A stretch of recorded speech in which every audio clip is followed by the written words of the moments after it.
Ubisoft supprime l'un de leurs futurs jeux Assassin's Creed.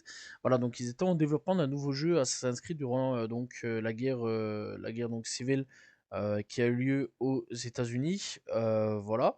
Et donc le jeu mettait en route donc un personnage noir qui était donc un ancien esclave. Alors peut-être qu'on aurait eu un début donc du jeu en étant esclave, puis ensuite il se libère et devient donc un assassin. À voir, ça aurait pu être très intéressant là-dessus. Voilà, voir un petit peu les conditions, etc. Ça aurait été vraiment très très intéressant. Et donc, eh bien, il aurait combattu le Ku Klux Klan. Voilà, Ku Klux Klan, très connu là-dessus en Amérique. Voilà, c'est des hommes avec des chapeaux pointus en blanc. Voilà. Et donc, franchement, tout était bien. Sur le papier, faut l'avouer, c'est cool. Voilà, il y a quand même un truc cool, c'est un contexte assez intéressant. Ça pouvait être cool, ça pouvait donner vraiment pas mal de choses assez, encore une fois, intéressantes. Mais les dirigeants l'ont annulé suite aux inquiétudes concernant le climat politique américain actuel. Ce qui est un peu débile, on va pas se mentir là-dessus. Je pense pas que Trump irait péter un câble ou un truc dans le genre.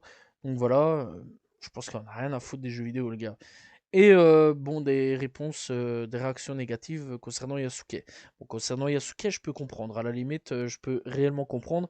C'est vrai qu'Ubisoft en a fait beaucoup trop pour un personnage qui a vraiment pas eu un vécu de ouf sur beaucoup de points.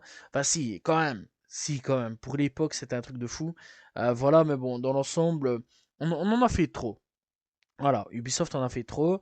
Voilà, ils ont mis des statuts qu'ils n'auraient jamais dû mettre comme statut à ce niveau-là à Yasuke. Le Japon même a réagi, a pété une douille là-dessus.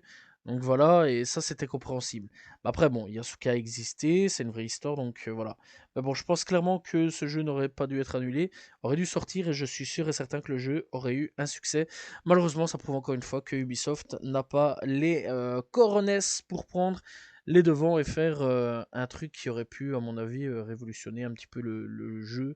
Voilà, malheureusement, c'est Ubisoft, on connaît, ils ont pas les cojones pour assumer certaines choses.